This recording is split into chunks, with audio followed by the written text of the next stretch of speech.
At the end of the journey for the day, a long journey, I would call this part of the Zenstello reflections. It's just sort of my way of categorizing everything. And this category is like reflections after you've done a good stint at something, not just like, oh, I'm going to take a stab at this and just make an assumption or a guess.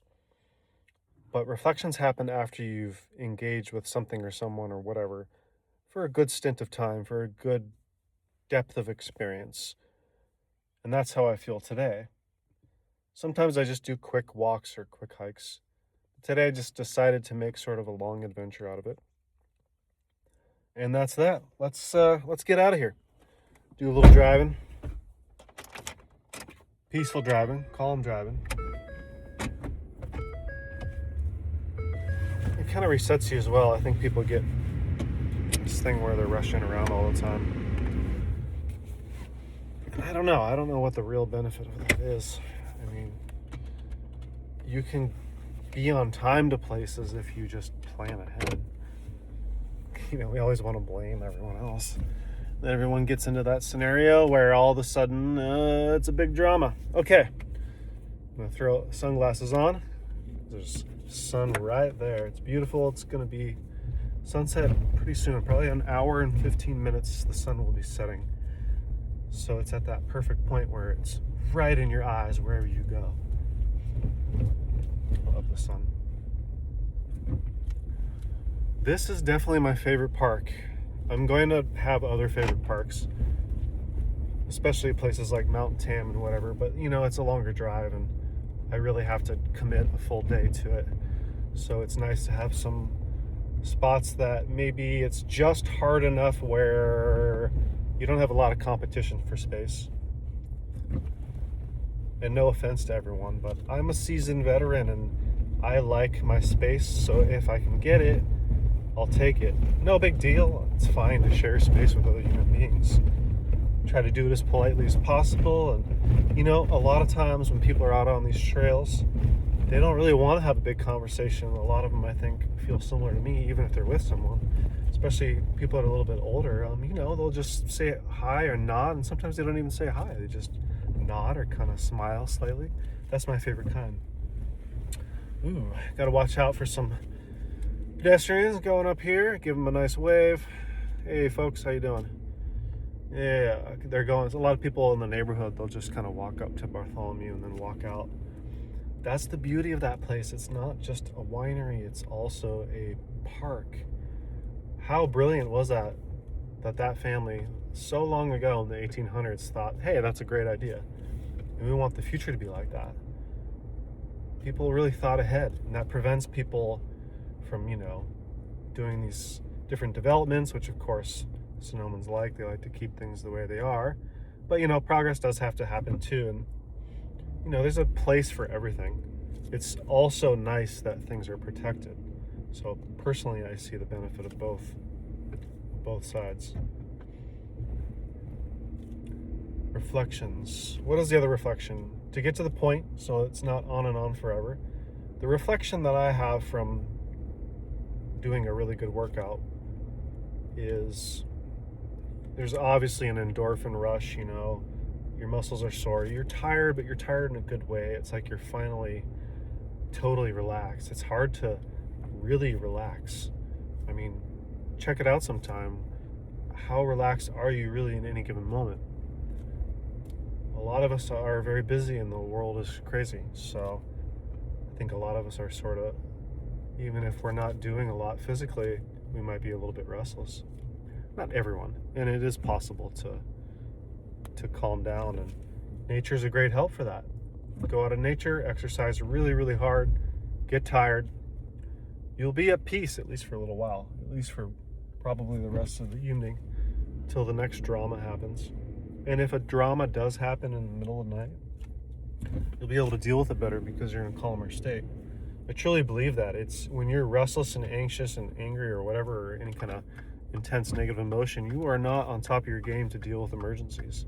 In fact, the people that deal with them best, especially say you're a paramedic or a firefighter, would it be good if they were freaking out all the time? No, not good at all. They need to keep their cool like a cucumber. Cool Hand Luke. So with that said, that's part of a big reflection for me. There's a little bit of a tip that I could give to people who go out there, and I have a lot of experience. I will just say, you don't have to have a bunch of gear and everything, but if you do, you can kind of take your time. You can be out there longer. You won't be as stressed about things like bring enough liquid. Fortunately, I did not run out of liquid. That was a bonus. I felt proud of myself. It's not the end of the world, but you'll be a little bit more comfortable and it's healthier for you. It's better to stay hydrated. There's no benefit to being dehydrated. And then if you really need to, bring a snack. Personally, I was very full as an enormous high protein meal earlier in the day with a lot of caffeine, and I was good to go for hours. So that's another tip, is if you plan ahead like that, you won't be famished and starving. In fact, it's not good to be lightheaded and everything when you're on a trail, especially like that. And I was doing ankle weights for a good portion of the beginning of it, which is pretty intense. You don't want to be lightheaded and weak. You need calories. So that's a tip. I also would say that there is a benefit to not doing that in fasting, but you got to be in pretty good shape, and if you are, you'll do whatever you want anyway. So that can be a way to kind of accelerate fat burning and whatnot. I just would recommend bringing things with you when you do start to get suddenly hungry and you're in the middle of a trail and you've got at least another hour before you can get back to daylight. It's good to have a snack. Protein shakes are good, electrolyte drinks, water, whatever. There's all kinds of bars that you can get. Anything is better than nothing. And then a walking stick. Wow, I mean that is like, it's hard for me to illustrate, and I think I will do a video later about it, but you can test the water, you can test a slippery rock, see if it's loose. That sounds kind of trivial, but when you're out there, especially I had about 20-pound backpack, and it's kind of slow going and it's heavy. If I slip, you're just gonna have a bad time. Even if you slip once, you're gonna have a bad time. It's better to prevent and avoid injury if at all possible. So that's a big one. What else? I'm trying to figure out what goes with that. Oh, you can also, you can brace yourself as you're going up and down trails. Sometimes you get a little fatigued. Your muscles get fatigued, especially downhill. Downhill is really difficult. And you've got momentum. It's difficult to slow down and to stop. So that thing, you can really brace yourself really nicely.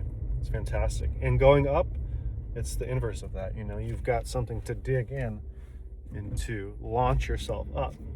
Especially if you're doing weight. Like if you were on a backpacking trip, which I did when I was younger, those were 80-pound backpacks. I only had about 20 pounds. It's not that bad. Still, it kind of wears on you after a while. 80 pounds especially, you've got to kind of be mindful and go slow. You can't just mess around with your steps.